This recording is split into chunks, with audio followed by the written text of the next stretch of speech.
ترى اللي هذا المركب مولاي عبد الله كما تتشوفوا الحاله المزريه اللي تتشكل خطر على اصحاب السيارات وايضا على الراجلين، لان دابا حنا تنشوفوها هنا، شوفوا الحاله ديالها. يعني بالنسبه لنا في هذه الحاله سي علي، فبالنسبه للحواجز الحديديه اللي كتكون مرافقه لهذه القناطر هذه، الدور ديالها يعني فعال بزاف، نظرا انه في حاله لا قدر الله كان شي اصطدام فكتحمي على الاقل السيارات من انها تلاح يعني في الحافه.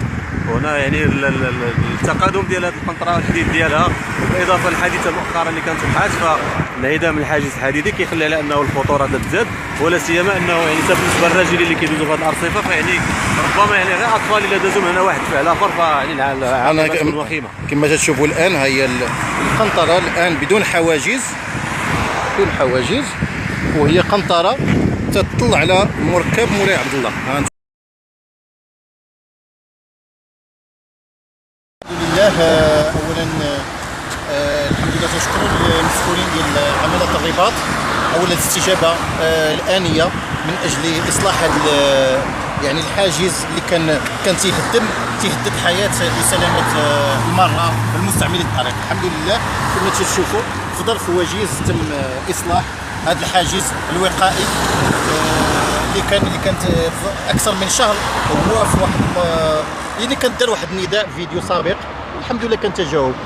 السي مصطفى يعني الحمد لله هذا الاصلاح يعني انت تشوفوا شنو هي هذا صراحه هي كانت يعني استجابه على غرار هذا العمليه تقام اللي تم دابا، فكنتمنى على انه تهمم العمليه، يعني اي نقص كيكون او يعني اي خلل كيكون فيعني كمجتمع مدني راه ما علينا الا الاقتراح، وكنشكروا بطبيعه الحال يعني الاستجابه ديال الجهات المسؤوله اللي يعني خلات يعني في ظرف وجيز خدات الامر يعني بجديه، والحمد لله ان يعني كنشوفوا الان هذا الحاجز هذا اللي يعني كاين في المكان ديالو، اللي الحمد لله غيقلل من الاضرار اللي ممكن تسبب نتيجه الاصطدام او ما شابه ذلك. اولا تنشكروا بعد التجاوب مع فعاليات المجتمع المدني. الحمد لله الان السيد الوالي تنشكروا على التحديثات الجديده اللي تتقام الان في مدينه الرباط، اللي تكون عندها الوقع الطيب في اطار مدينه الانوار مع عاصمه الرباط.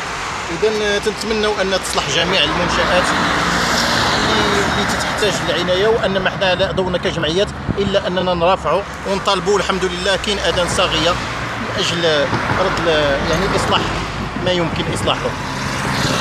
شكرا.